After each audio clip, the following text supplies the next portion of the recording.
Mais ouais, moi je suis anglaise, donc voilà. Justement, en général, les gens ils pensent plutôt que t'es cochonne déjà quand tu dis Hi, my name's Emma. Voilà. Mais je m'appelle Emma Bucko, donc c'est encore pire parce que voilà, c'est boucle, ça veut dire boucle en anglais. Donc pour mes amis proches, je suis bouclette. Et puis, ça tourne en rond, je les saoule. Là, je suis déjà revenue ici une fois, ça va continuer, hein, c'est en boucle, hein, ça va revenir. Mais t'inquiète pas, je change les blagues. Hein. Ouais, tous les 6 mois, après. Hein, j'essaye de maintenir ça fresh. Mais moi, je suis d'Afrique du Sud, d'origine. Est-ce qu'il y a quelqu'un d'Afrique du Sud ici? Non, ça fait loin. Il admettrait pas peut-être dans la salle parce que j'ai passé à peu près 10-15 ans de ma vie à m'excuser pour mes ancêtres et ma nationalité. Pardon. Et après il y a eu Brexit et j'ai commencé à vivre en Angleterre et là j'ai passé une autre 10 ans à dire pardon, je suis anglaise. Et c'est pour dire que maintenant vraiment ça fait 15 ans que je vis en Espagne. Je pense que c'est temps que je sens ma nationalité espagnole. Olé! Mais avant ça, c'est vrai que mon mec, le seul truc qui me sauve, peut-être dans cette salle, dans beaucoup de salles ça ne me sauve pas, mais dans cette salle ça va me peut-être sauver, c'est que mon mec il est français. Eh oui, vous adorez les vaches anglaises. Elle est folle, c'est pour ça. Mais du coup, ouais, mon mec il est français et ça donne pas mal de petits moments assez marrants dans la maison. Déjà au niveau langage, tu vois, moi j'ai 3 fils, j'ai fait pousser 3 bites. Eh oui les amis, j'ai fait pousser 3 bites. Ça s'appelle le antiféminisme. C'est pas écologique et en plus, je me remplace même pas, je me autodétruis en fait. Donc voilà, il n'y aura pas une fille, on va pas faire un 4e garçon parce qu'on sait que le 4e ça serait un garçon. Forcément, on sait faire que ça. Moi j'ai mis le X, mais lui, il n'y a pas moyen, c'est que Y. Et du coup, voilà, donc j'ai fait pousser 3 bites et j'ai appris quand même pas mal de choses sur les bites en fait. J'avais appris un petit peu avant aussi. J'ai appris des choses vraiment que j'aurais pas imaginé, j'aurais pas voulu imaginer. Parce que si on te l'a raconté en disant ça va passer quand tu as des enfants, personne n'aurait fait d'enfants. Personne n'aurait fait. Est-ce qu'il y a quelqu'un ici, je dis quelqu'un, je dis les mecs, je parle à vous, les hommes, dans la salle, est-ce que vous avez déjà pensé avec la bite? Oui. Jamais. Merci, il y en a un qui est pas menteur. Tous les autres, vous êtes des menteurs. Merci le monsieur qui est honnête. Donc, à un moment ou à un autre, tous les mecs, vous avez pensé avec la bite. Mais ce que je savais pas, avant d'avoir des enfants, c'est que ça a un peu une... It's own mind, tu vois, sa propre tête, sa propre pensée. Parce que ça fonctionne un peu tout seul, quoi. Parce que moi, j'ai eu 3 petits garçons, et le truc qui m'a surpris le plus, c'est que quand j'avais un petit bébé, de 3 mois, personne ne te dit ça. Et s'il y a quelqu'un dans la salle avec des bébés, s'il vous plaît, dites-moi que ça vous est arrivé aussi, parce que sinon je vais penser que je suis vraiment total weirdo, tu vois, psycho. Mais en fait, tu changes la couche à un bébé de 3 mois, et tu enlèves la couche, et... érection. Quoi?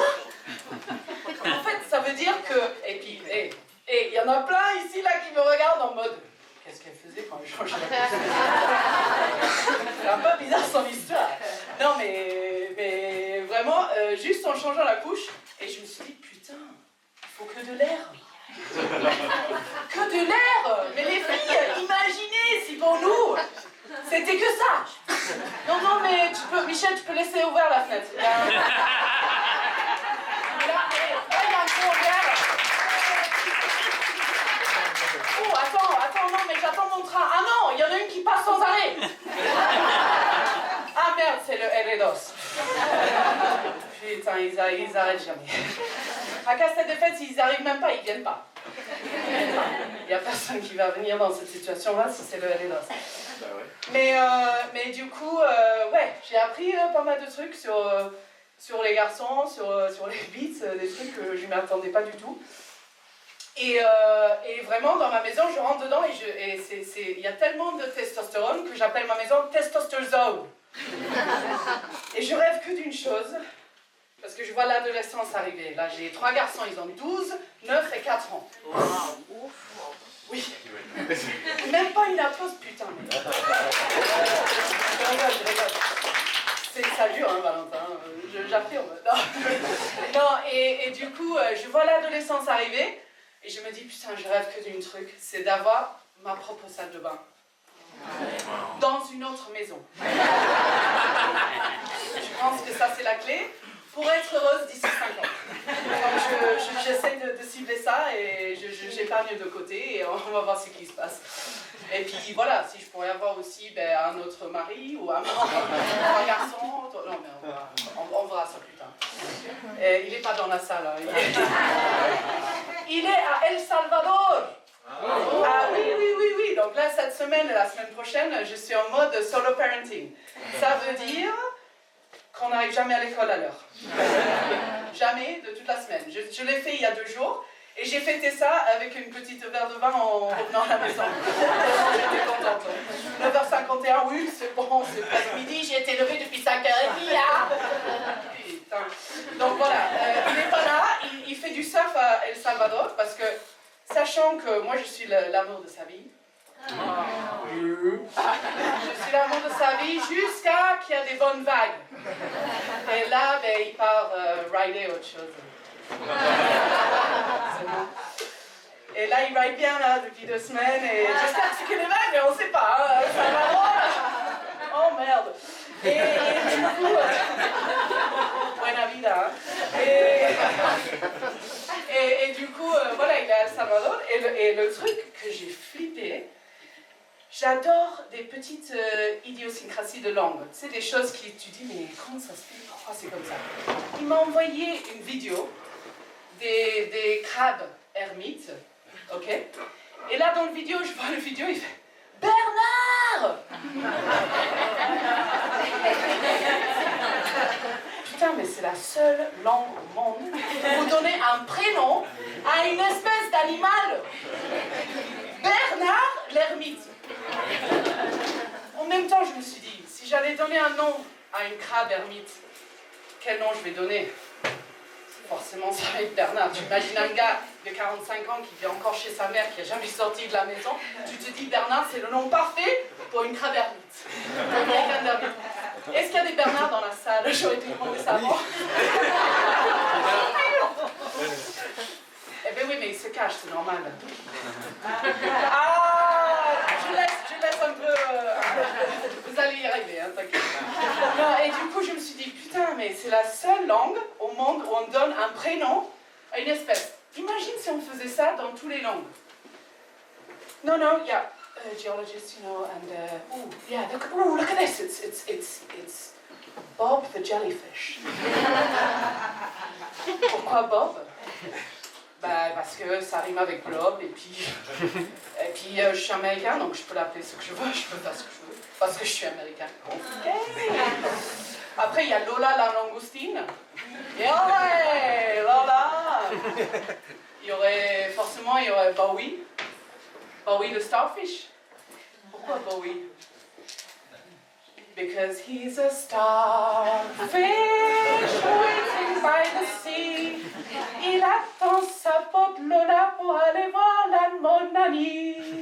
C'est une étoile de mer polyamoureuse. Ce qui fait faire le mieux, c'est chercher des copines joueuses.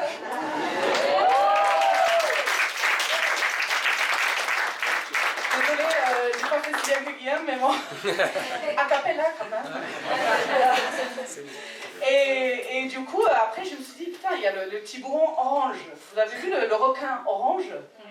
Forcément, celui-là, on va l'appeler Donald, c'est un truc tellement Et puis, tant qu'on est dans le génocide océanicide, le tiburon blanc, le requin blanc, Benjamin, quoi, tant qu'on y est, voilà. Tu vois. Mais quand même, c'est fou, je me suis dit, les espèces, je ne connais pas une autre langue qui fait ça.